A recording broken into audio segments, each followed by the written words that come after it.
Die Alfa Nut. Schnapp ihn dir schnell. Ich will ein Selfie mit ihm. Es nützt nichts. Er ist so schnell. Ich werde jetzt nie ein Alfa Nut T-Shirt bekommen.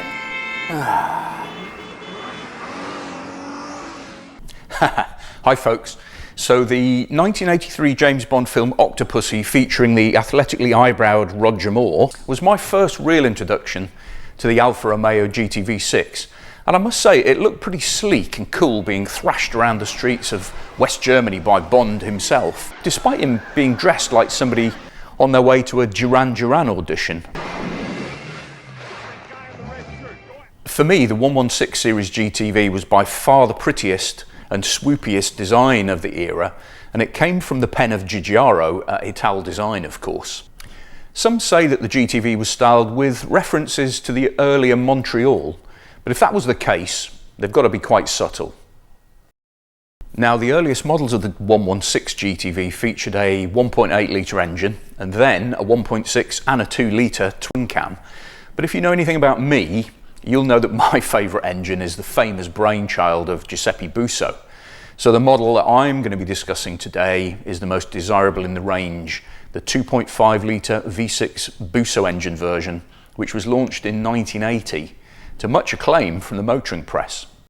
So much of the reason for the refined handling and the feel of the 116 was down to the 50-50 weight distribution achieved by use of the transaxle gearbox. Wait a minute, some of you may be saying, what does that mean exactly? Well, at the risk of boring you, allow me to briefly explain. The engineering solutions that Alfa arrived at to build the GTV were also used in the 75 and the radical SZ. I'll talk about that later. So this arrangement uses a rear axle, differential and gearbox all combined into one unit. It also featured inboard rear disc brakes, which were then driven by a prop shaft which runs backwards from the engine under the floor, providing the power through a clutch, which is also mounted on the gearbox. Phew! Compared to a simple modern front-wheel drive car where everything is all in one lump, this is obviously way more complex, and it was essentially borrowed race car technology from the Alfa 158 and 159 Grand Prix cars. So rear suspension uses a De Dion tube and a Watts parallelogram linkage. Don't ask.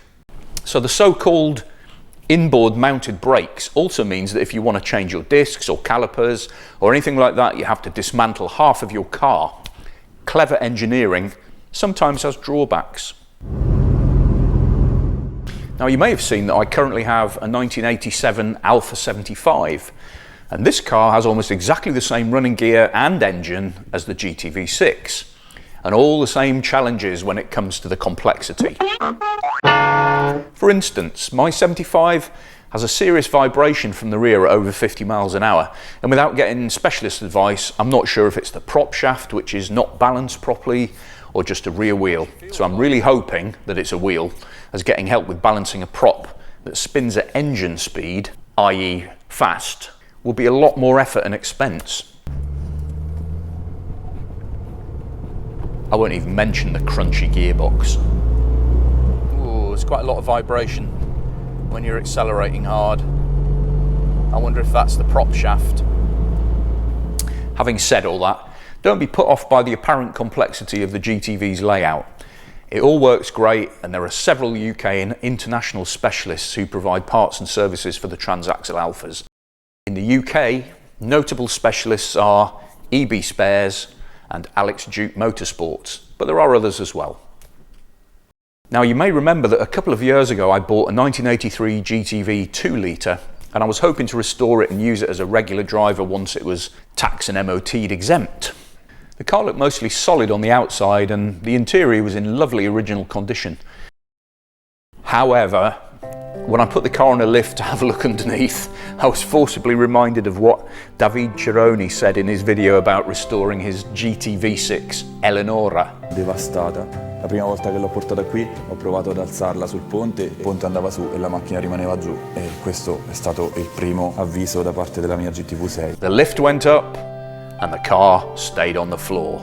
My sills were totally rotten, and it turned out that the offside front wing was too, and the rear light panel, and the rear wheel arches, and the nose cone, and the floor pan in several places. Oh dear.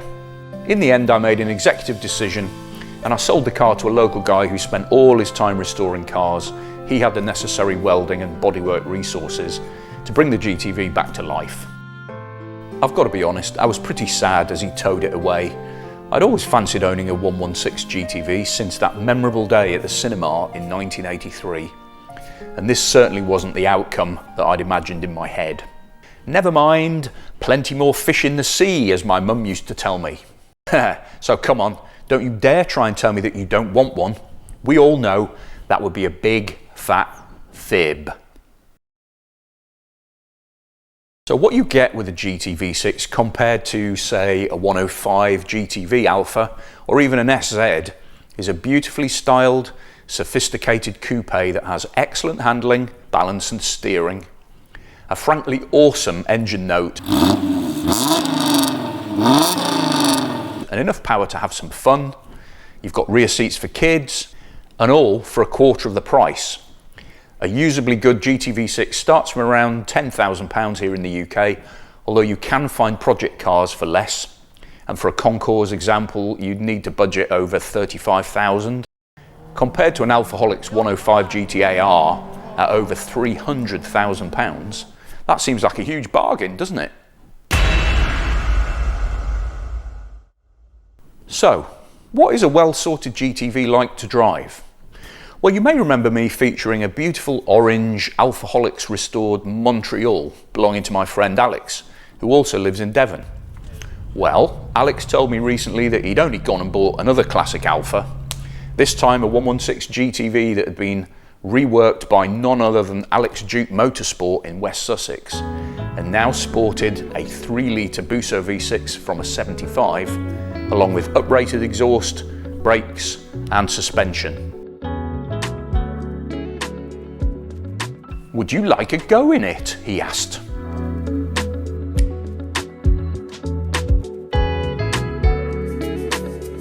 Metallic brown paintwork contrasted beautifully with a mustard coloured interior, and wood-rimmed Nardi steering wheel which seemed to turn up on all of Alex's cars.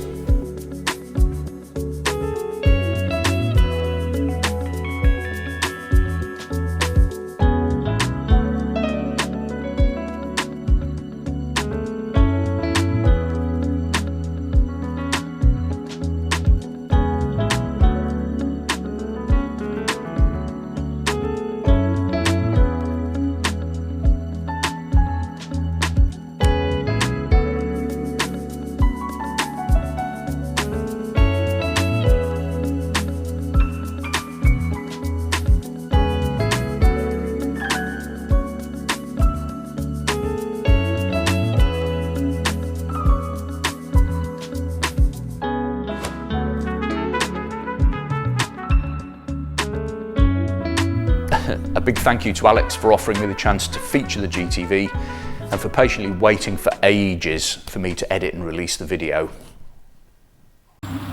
Go ahead.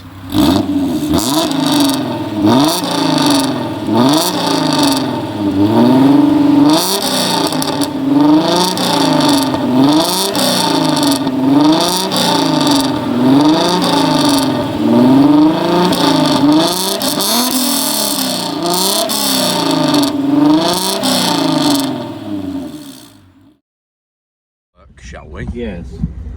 How's it up there, Chris? Yep, you're good left.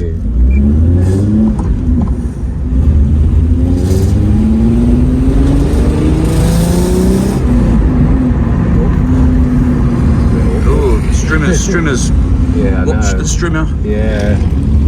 Do you know what? I went, what car was that in? I was coming out of Trago Mills. There was a guy with a strimmer, and I heard a chunk, and a bloody stoner flicked out. There's nothing I could do about it. I caught one of the cars. I think it might be the Integrale.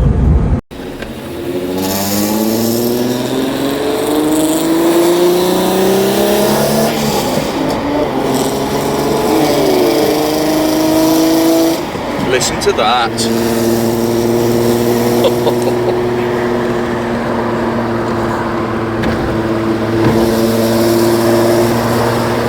It pulls so well, because you see I'm in the 4th gear, I'm just doing 2,500, it just, you put your foot down. I'm quite a steep hill, you know. Yeah.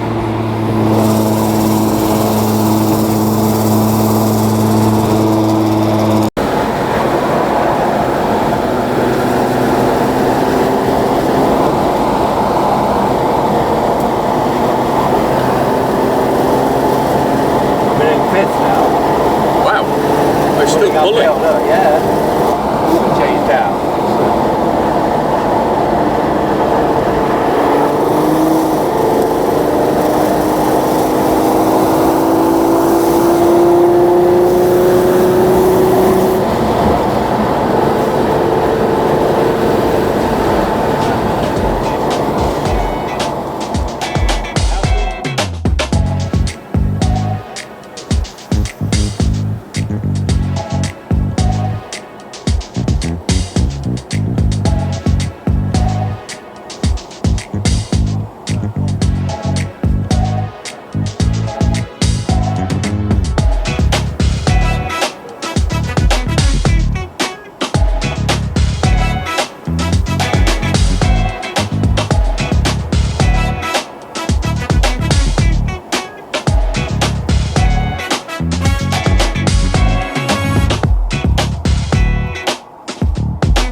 So, there you go.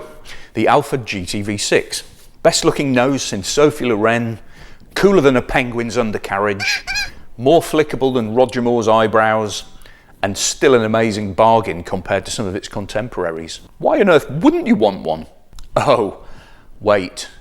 You might be my pal Gary. Gary's using his hairdryer to and think that the SZ is better looking. Yes, he's been banging on about wanting an SZ for years, and he's finally gone and found one. Now, this super rare and valuable Alfa was used and abused as a racer for a while before being crashed and then locked away and forgotten about for several years. To say it needed a few jobs doing would be a bit of an understatement. Some of that fascinating project will be coming up later on the channel, along with another road trip to Italy in the spring with a gaggle of 916 GTVs to celebrate that model's 30th birthday, and also an update on my Wheeler Dealer's V6 GTV. One broken gearbox. Oh dear, what on earth have I done to it now, and how am I going to fix it? I just wanted to say that the person who leaves the comment that makes me laugh or cry or is the best overall story wins either an Alfa Nut mug or an Alfa Nut mouse mat. Your choice. Get typing. Cheers.